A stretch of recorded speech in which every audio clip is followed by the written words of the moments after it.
തിരുവട്ട ഈ super hero മൂവിയായ പറക്കും Pappan, മജീഷ്യനായ professor Dinkan, അതുപോലെ 5ഓളം പടങ്ങൾ തിരുവട്ട ചെയ്തു കഴിഞ്ഞു എന്നാണ് എനിക്ക് തോന്നുന്നത്. ഇല്ല, ചെയ്തിട്ടില്ല. പറക്കും പപ്പൻ തുടങ്ങാൻ പോണുള്ളൂ. ഡിങ്കനും വീണ്ടും ഷൂട്ടിംഗ് തുടങ്ങാനുള്ള പരിപാടികളാണ്. അതിനെ കുറിച്ച് എന്തെങ്കിലും പുതിയ അപ്ഡേറ്റ്സ് കാര്യങ്ങൾ? ഇല്ല, അതിപ്പോ എന്താണെങ്കിലും ഇപ്പൊ ഞാൻ ചെയ്തുകൊണ്ടിരിക്കുന്നത്, ആ പടത്തിന് പേരിട്ടിട്ടില്ല. ക്യൂനും ജനഗണമനക്കെതിരെ ഷാരിസ് ഉണ്ട്. ഷാരിസിന്റെ ഇതില് പുതിയ ബിൻഡോ സ്റ്റീഫൻ എന്ന് പറഞ്ഞ ആള് വർക്ക് ചെയ്യുമ്പോൾ ഡയറക്ടറായിരിക്കുന്ന പടമാണ് ഇപ്പൊ ചെയ്തുകൊണ്ടിരിക്കുന്നത്, ലിസ്റ്റ് പ്രൊഡ്യൂസ് ചെയ്യുന്നത്. അത് കഴിഞ്ഞാൽ പിന്നെ പപ്പാപ്പ, അതൊക്കെ എല്ലാം പുതിയ ആൾക്കാരുടെ രീതികളും കാര്യങ്ങളൊക്കെയാണ്. പറക്കും പപ്പൻ, ഇതൊക്കെയാണ് കണ്ടിന്യൂസ് വരുന്ന പ്രോജക്റ്റുകൾ. കിയാൻ ശ്രീ എന്നൊക്കെ ഉള്ളതാണ്.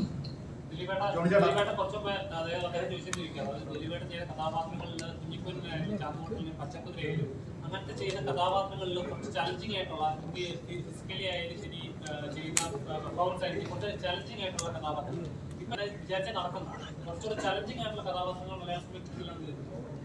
മലയാള സിനിമയ്ക്ക്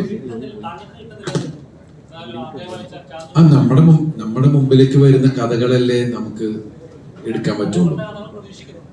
നമ്മൾ ആഗ്രഹിക്കുന്നുണ്ട് എന്തെങ്കിലും ഡിഫറെന്റ് ആയിട്ട് കിട്ടുമോ എന്നുള്ളത്. അത് നിങ്ങൾക്ക് ഇഷ്ടമാകാവുന്ന കഥാപാത്രങ്ങളായിരിക്കും. നമ്മുടെ രാജ്യത്തിന്റെ വിധി നിർണ്ണയിക്കുന്ന ഒരു ദിവസമാണല്ലോ റിലീസ് ഡേ. അപ്പോൾ ദിലീപേട്ടനെ സംബന്ധിച്ചിടത്തോളം എത്രത്തോളം നിർണായകമാണ് ഭാവി കെയർടേക്കർ? നിങ്ങൾ പറഞ്ഞതിലിപ്പോ എല്ലാം ഉണ്ട്. പ്രിയപ്പെട്ട പ്രേക്ഷകരോട് ഏപ്രിൽ 26-ാം തീയതി നിങ്ങളുടെ അടുത്ത തിയേറ്ററിലേക്ക് പവി കെയർടേക്കർ വരികയാണ്. നിങ്ങളുടെ വിലയേറിയ സമ്മതിദാനാവകാശം രേഖപ്പെടുത്തുമ്പോൾ പവി കെയർടേക്കറെ മറക്കാതിരിക്കുക. നിങ്ങളുടെ എന്താ പറയുക, സ്നേഹത്തിൻ്റെ ഒരു കയ്യൊപ്പ്, അങ്ങനെയല്ല പറയാ ജോണി, ഒരു തലോടൽ ഞങ്ങൾക്ക് തരിക, ഞങ്ങളെ അനുഗ്രഹിക്കുക. പവി കെയർടേക്കറിനെ ഒരു വലിയ വിജയമാക്കി തീർക്കാൻ നിങ്ങളും ഞങ്ങളെ സപ്പോർട്ട് ചെയ്യുക. അപ്പോ നിങ്ങളുടെ വിലയേറിയ ഒരു വോട്ട് നമുക്ക് തരിക പവി കെയർടേക്കറിന്,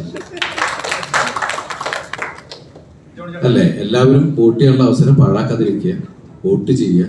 വോട്ട് ചെയ്ത് കഴിഞ്ഞ് നേരെ തിയേറ്ററിലേക്ക് വരിക. പവി കെയർടേക്കറിന് അടുത്ത വോട്ടും കൊടുക്കുക. Thank you. ഈ ദിലീപേട്ടന്റെ ഹ്യൂമർ സിനിമകൾ നോക്കിയാൽ അറിയാം, അദ്ദേഹത്തിന്റെ ഒപ്പം നിൽക്കുന്ന ഒരു സുഹൃത്ത് അല്ലെങ്കിൽ അലിയൻ അച്ഛൻ, അങ്ങനെ ഒരു കഥാപാത്രം അദ്ദേഹത്തിന്റെ ക്യാരക്ടറിന് ഒപ്പമോ അതിനേക്കാളും മുകളിലോ പ്രേക്ഷകരുടെ ഉള്ളിൽ കയറുന്നതാണ്. ഇപ്പം പറക്കുന്നിള്ളിയാണ്, CD മൂസ, കാര്യസ്ഥൻ, പഞ്ചാബി ഹൗസ്, ഇതിലെല്ലാം അദ്ദേഹത്തിന്റെ ഒപ്പം അല്ലെങ്കിൽ അദ്ദേഹത്തിന് മുകളിൽ നിൽക്കുന്ന ഒരു കഥാപാത്രം ഉണ്ടാവും. ഇതില് ജോണി ചേട്ടന്റെ ക്യാരക്ടർ എങ്ങനെയാണ്? ത്രൂട്ട് നിൽക്കുന്നതാണോ അത് എന്താണ് അതിന്റെ ഒരു? ആദ്യമേ ദിലീപനോട് പറഞ്ഞിരുന്നു, ഒരിക്കലും എന്റെ മോളിൽ നിൽക്കരുത്, ഒരു മനുഷ്യർ ഒരു നില കണ്ടു നിന്നാൽ മതി എന്ന് പറഞ്ഞിട്ട് വളരെ കൺട്രോളായിട്ടുള്ള അഭിനയം അദ്ദേഹം കാഴ്ചവെക്കുന്നത്.